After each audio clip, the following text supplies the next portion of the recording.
This week on To the Contrary. First, the landscape shifts somewhat among women voters. Then, Green Party candidate Jill Stein's push to open the debates, and transgender pregnancy and health care.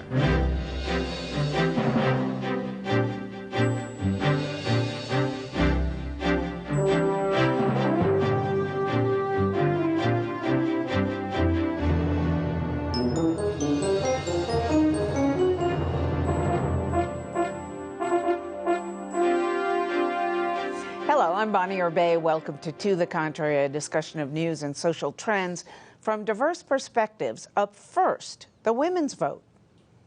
Most new polls show Donald Trump's numbers improving, but not all of them. A CNN ORC poll this week shows 73% of unmarried women back Clinton, compared with just 36% of married women. Trump has struggled with married women till now. A massive sampling survey by the Washington Post SurveyMonkey poll shows Clinton with a small, unexpected lead in historically red states, Arizona, Texas, Colorado, and Florida. The Post reports this also gives Clinton a big electoral college advantage, 244 electoral votes, 26 shy of the 270 needed to win, while Trump wins just 126 electoral votes. Could Trump's gains among married women nationwide be the work of his campaign manager, pollster, and To the Contrary panelist Kellyanne Conway, an expert on women voters? Conway has earned plaudits from conservative media, but was attacked by Democrats for comments made on To the Contrary about rape and women in the military in 2013. Trump is being questioned once again for a tweet he sent in 2013, blaming rape in the military on men and women living together. In a presidential forum, Trump defended the claim, saying it was a, quote, correct tweet.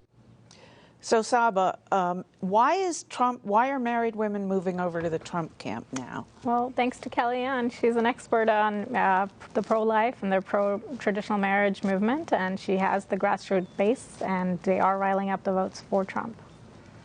I'll believe it when I see it. I don't think married women are, at the end of the day, going to go with Trump. They may not tell their husbands, though.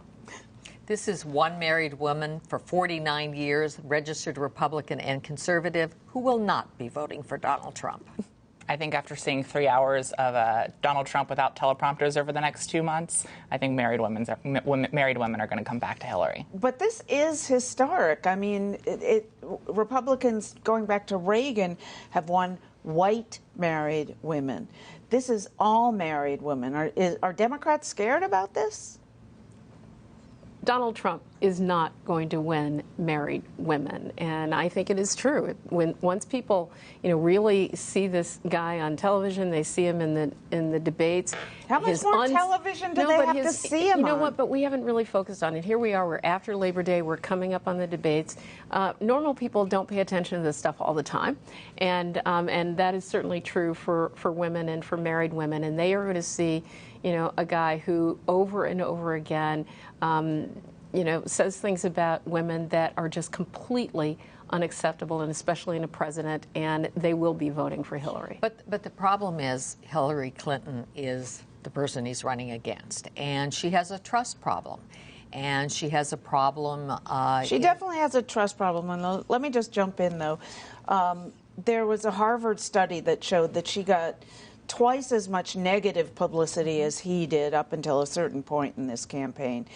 How do you tease out what you like or don't like about, about Hillary Clinton as being sexist behavior, which she hasn't pounded on at all, and the fact that she is a flawed candidate, but running against a much more flawed candidate? Well, I think, the one trust issue that I think works in her favor is the notion that this is a dangerous world we live in.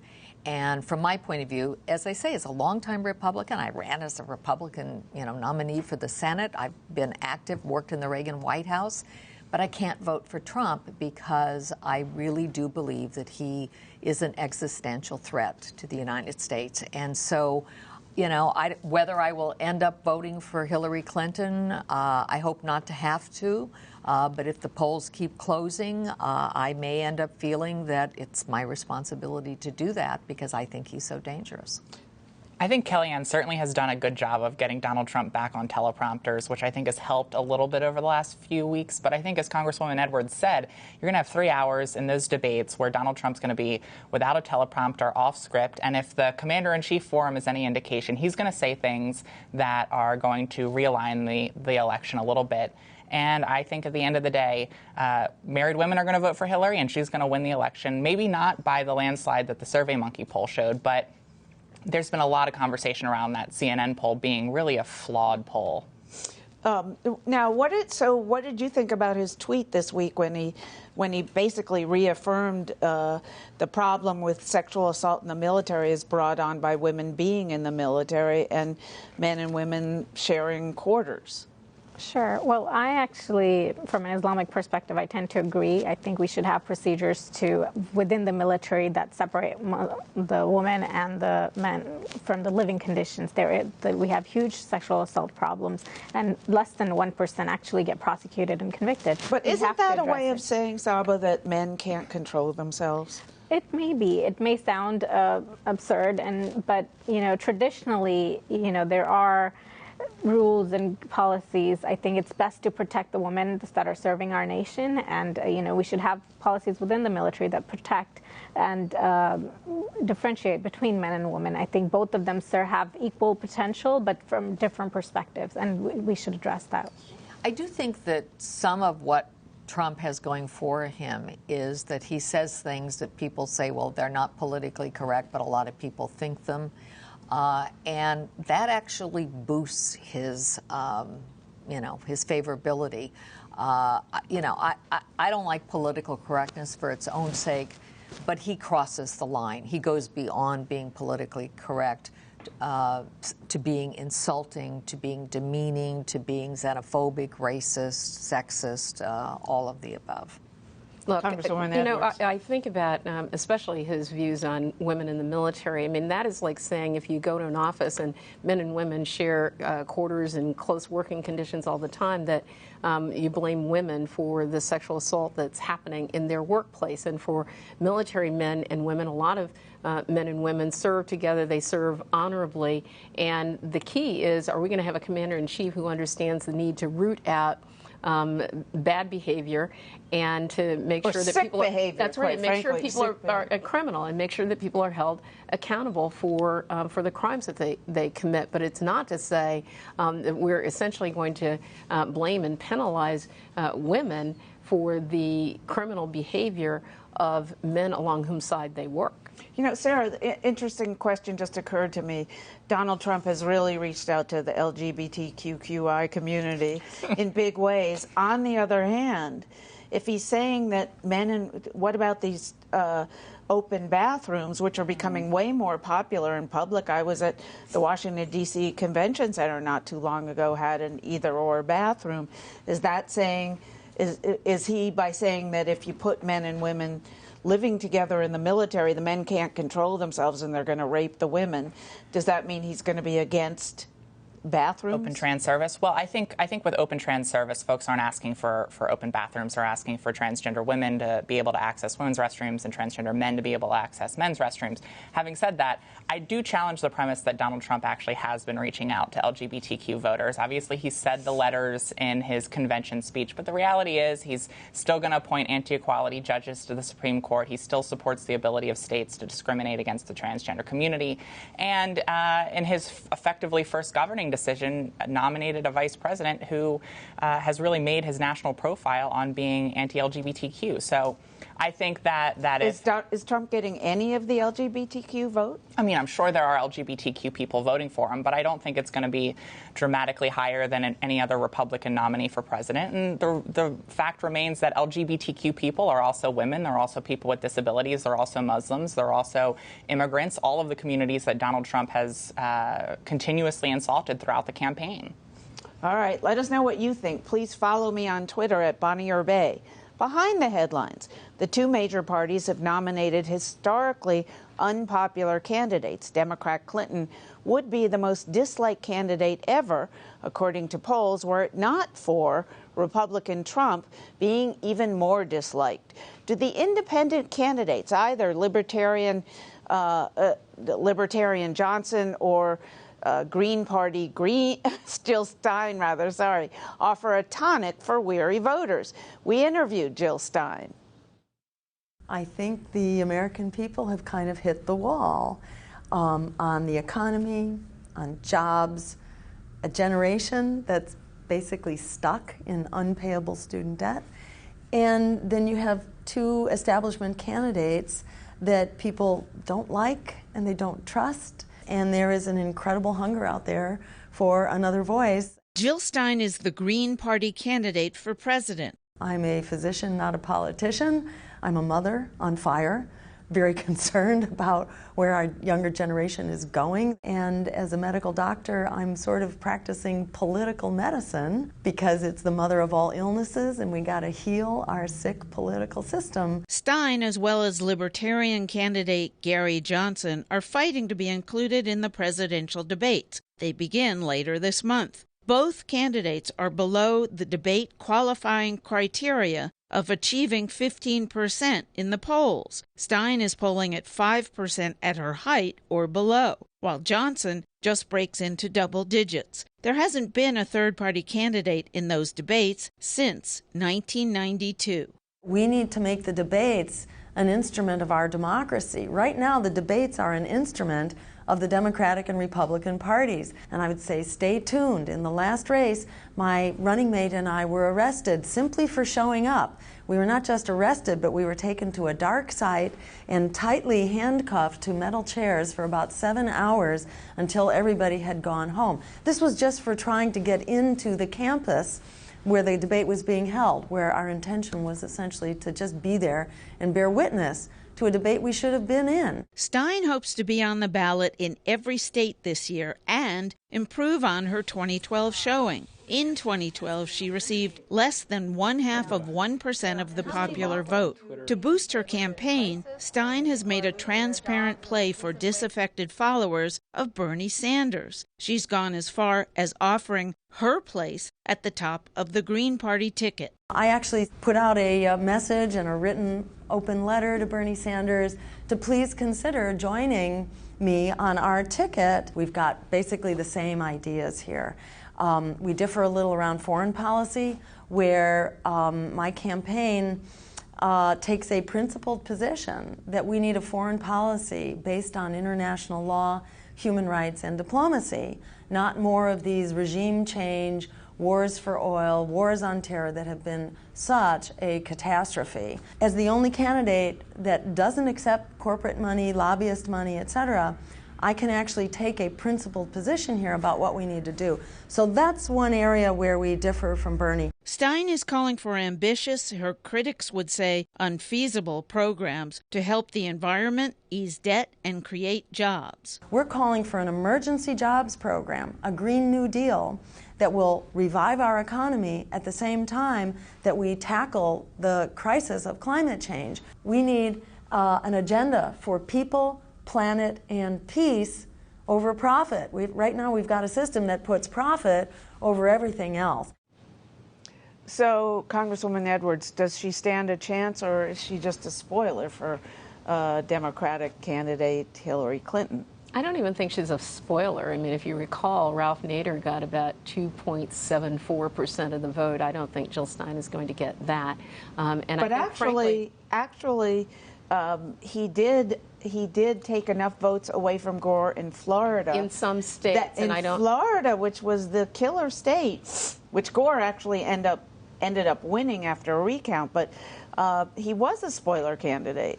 If you look at the state polls, I actually don't think that Jill Stein is at a Ralph Nader point. And I would say that her appeal to Bernie Sanders supporters is interesting to me because, one, Bernie Sanders has endorsed Hillary Clinton, but the other is that he was very effective in making sure that we have elements of our platform that Hillary has to run on that I think are very appealing if you're talking about policy, and Bernie Sanders supporters are talking about policy. And so I just don't think the same appeal is there. And, I think that when, it comes to debates, let her move to the threshold and then be welcomed onto the stage. But she hasn't really demonstrated that yet. Well, and she's pending an arrest for spray painting, which isn't exactly the most presidential thing to do. But your thoughts on independent candidates? I think they're great. They're going to help Trump win. I think they'll take away from the Hillary Clinton camp, and I think it's going to be helping Donald Trump win the White House in November. But Gary Johnson, before this week's incredible, some would say disqualifying Aleppo, what's Aleppo remark, he was taking evenly from Trump and Clinton.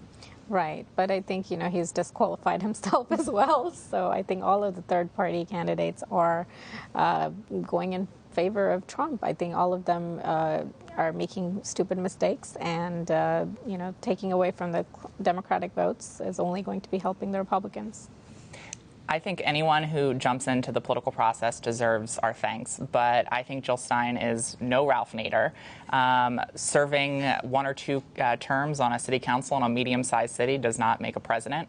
And I think at the end of the day, people understand that in this election, if you want to see progressive change, if you want to see our country continue to move forward, the only way to do that is to vote for Hillary Clinton. But a lot of people don't see that. I mean, I'm seeing on Facebook, including relatives of mine who are in their 20s, who were for Sanders and are now voting for say, they're supporting Stein. I think that one of the things that social media has been great about is it's allowed for voices that are maybe in the minority to be heard more. But I do think it's maybe overemphasizing the amount of support that Jill Stein has. The reality is she's in low single digits. I think that'll be even lower when people actually go into the voting booth and vote one way or the other.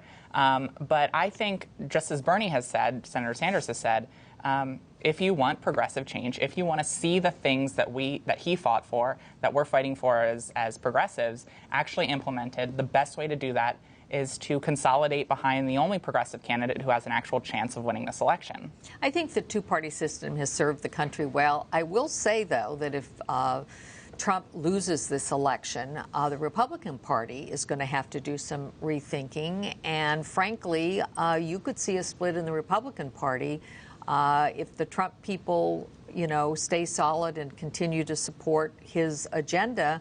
I think you're going to see a breakup of the Republican Party. So we might end up with 3 parties. And how would that change? How would that make things better or worse? Because everybody always says, I can't tell you.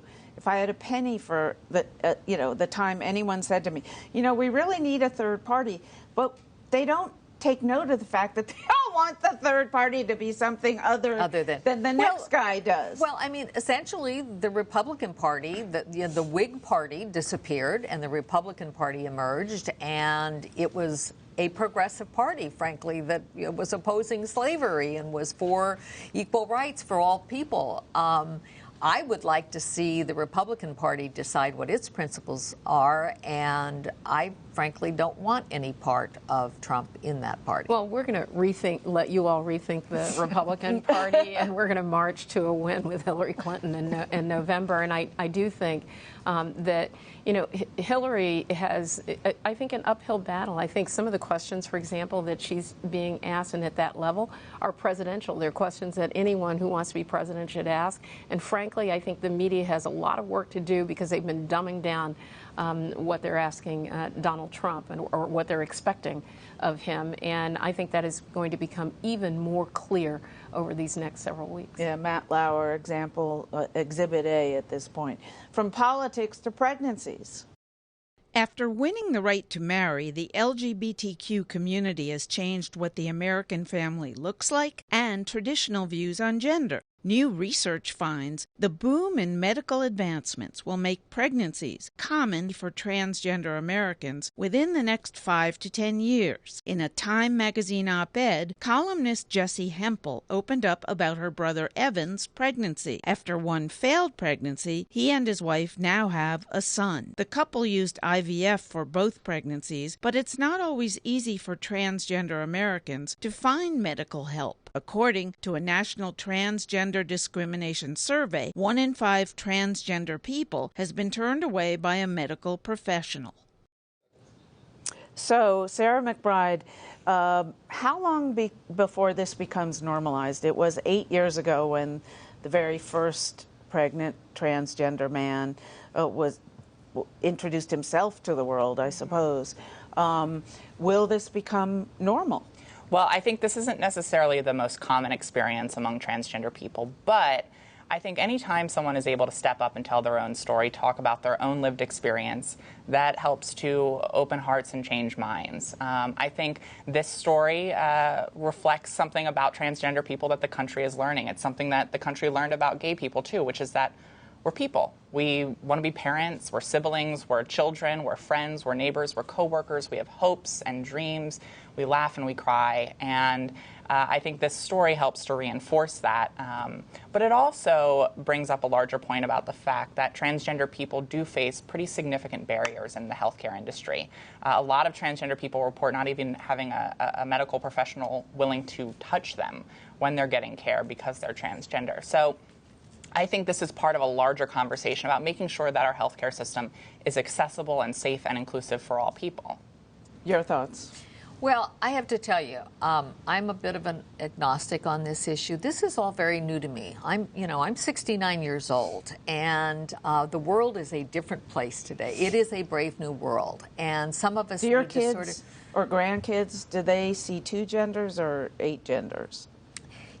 Well, I mean, they're conservative, so the whole concept of gender is sort of new to me. Gender, when I was growing up, was a grammatical term. It didn't have anything to do, it wasn't sex. It belonged into Romance languages to how you identified words. So this is new, and I think it is something that's going to take time. And I have to tell you, from looking at my Facebook feed, it's a hard sell among conservatives. It really is. And they look at this birth and they say, well, this is a person who was born with 2 X chromosomes, and that is the reason he is able to use the pronoun that the transgenders prefer. He is able to carry a baby, determined to deliver a baby.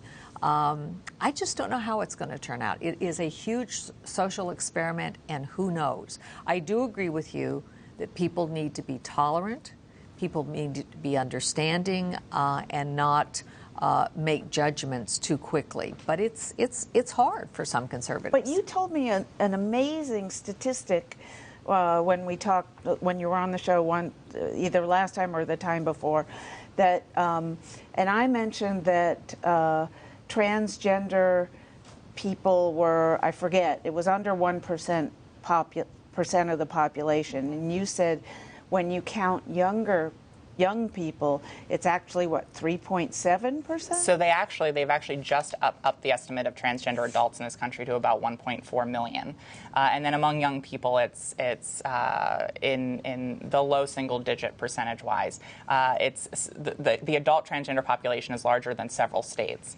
but I think your point is so well taken, which is that transgender meaning, people having the operation have a gender identity that's different from the sex that they were assigned at birth. And I think your point is so well taken, which is that this is new for a lot of people. It's not necessarily new. Transgender people have existed throughout time and cultures. But in our society in this moment, this is a new conversation. And I think the thing that we have to remember in this conversation is the humanity behind the issue, that transgender people are people. And while we all learn the different terminology and we all learn the different aspects of human diversity, we should all be compassionate and open-minded as we learn more. Well, and it's a new... I'm sorry. Well, I think we are very compassionate, but at the same time, it goes against God's laws of nature. It's just basic human nature that has existed for the last millions of years. I fully agree with equal rights for everyone, but at the same time, I think we're spoiling the new generation with these ideas of that you can change your birth sex, and I think it's just we need to be much more mindful of how this is destroying the society. Well, I think there's an example that it's a new conversation, but it's also now a public conversation. but it also requires public policy. So we can't have a circumstance where people are not able to feel safe in going to a medical professional to deal with their medical needs. That's a public policy conversation. It's not a religious conversation, which may be for another place.